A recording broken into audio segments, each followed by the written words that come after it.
जब राम अयोध्या से चले, राम जी के लिए सब रो रहे हैं। कितना प्यार करती थी अयोध्या की जनता, कितना प्यार करते थे लोग राम जी से। राम जी जब जाने लगे, सारे लोग रोने लगे। राम जी के संग जाने के लिए अयोध्या के लोग तैयार हो गए। अपने बच्चों को छोड़ छोड़कर, अपने पति, अपनी पत्नी, अपने परिवार को छोड़कर सारे अवधवासी राम से क्या कहते हैं, राम हमें भी साथ ले चलो। आपके बिना ये अयोध्या में हम क्या करेंगे। हम इस अयोध्या में कोई परिवार के लिए, सुख संपदा के लिए थोड़ी हैं। हम तो अयोध्या में केवल राम के लिए हैं। और राम ही चले गए तो फिर हम अयोध्या में रहकर क्या करेंगे। सारे अवधवासी राम के पीछे पीछे रोते हुए, बच्चों से लेके बूढ़े तक। राम जो थे ना, सबके प्रिय थे। राम बूढ़ों का भी सम्मान करते थे, राम बच्चों का भी सम्मान करते थे। राम बच्चों से भी प्यार करते थे, राम बूढ़ों से भी प्यार करते थे। इसीलिए राम जी के जाने पर बच्चों से लेकर बूढ़े सब लोग रो रहे हैं। राम से इतना प्रेम जो करते हैं। और धन्य हैं, धन्य हैं लक्ष्मण जी। रामचरितमानस में लक्ष्मण जी के लिए एक चौपाई लिखी गई है। माता सुमित्रा माँ के लिए ये बात कही गई है। पुत्रवती जुबती जग सोई, रघुपति भगतु जासु सुत होई। धन्य है वह माता जिसने राम के भक्त को जन्म दिया है। जननी जने तो भक्त जने, या दाता या सूर, या से तो बंध्या भली, काहे गवावे नूर। मैया आपसे एक छोटी सी प्रार्थना करता हूँ। रामचरितमानस के आधार पर मैं आपसे एक बात कहना चाह रहा हूँ। वह बात यह है कि ऐसा बेटा पैदा करना जो कि राम के चरणों का भक्त हो। चलो राम का भक्त ना हो तो माता पिता अर्थात आपके चरणों का भक्त हो। चलो आपके चरणों का भक्त ना हो तो दानी हो। देश के प्रति प्रेम हो, भारत माता के प्रति प्रेम हो। जननी जने तो भक्त जने, या दाता या सूर वीर, वीर पुरुष हो। यदि राम के चरणों का प्रेमी पुत्र, अपने आप का बेटा यदि भगवानों को प्राप्त कर लेता है तो उस भक्ति के बल पर अपनी पीछे की कितनी पीढ़ियों का उद्धार कर देता है। आपके भजन से, आपकी भगवत प्राप्ति से, आपकी पुरानी जितनी पीढ़ियां हैं, पिता के पिता के पिता, मैं ये कहूँ कि हजारों पीढ़ियां पावन हो जाती हैं। एक औलाद यदि भगवान की भक्त हो गई तो, एक व्यक्ति भजन से जुड़ गया, एक व्यक्ति ने अपने भगवान को प्राप्त कर लिया तो उसकी ना जाने कितनी पीढ़ियां भगवान को प्राप्त कर लेती हैं उसके प्रभाव से। पुत्रवती जुबती जग सोई, धन्य है वह स्त्री जिसने लक्ष्मण जैसे पुत्र को जन्म दिया है। धन्य है वो माँ, धन्य है वो माँ जिसने भगवान के भक्त को इस धरती में प्रकट किया है, अपने गर्भ में स्थान दिया है। उसका गर्भ तो पवित्र हो गया। तुम्हारा आज बच्चा पैदा करना सफल हो गया क्योंकि तुम्हारे पुत्र ने भगवान से नाता जोड़ लिया है।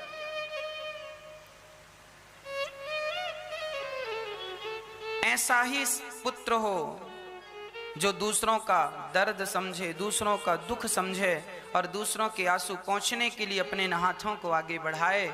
ऐसे पुत्र को जन्म देने से माता का गर्भ भी पवित्र हो जाता है।